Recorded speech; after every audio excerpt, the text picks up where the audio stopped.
அதை நம்ம as usual பின்னுற மாதிரி ஒரு பின்னல் மட்டும் பின்னிட்டு இந்த செகண்ட் பின்னல் ஸ்டார்ட் ஆகும்போது இங்கிருந்து ஆஸ் யூஷுவல் அதே ஃபர்ஸ்ட் இதில் பண்ண மாதிரி ஒரு பேட்ச் 1,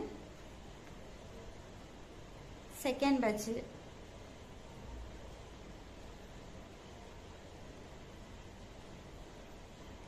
அதே மாதிரி அப்படியே தேர்ட் பேட்ச்.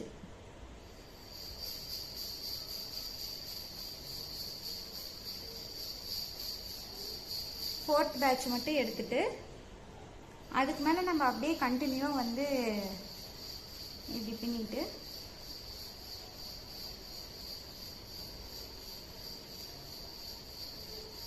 இப்போ நீங்கள் வந்து இதை கிளிப் பண்ணிக்கலாம்.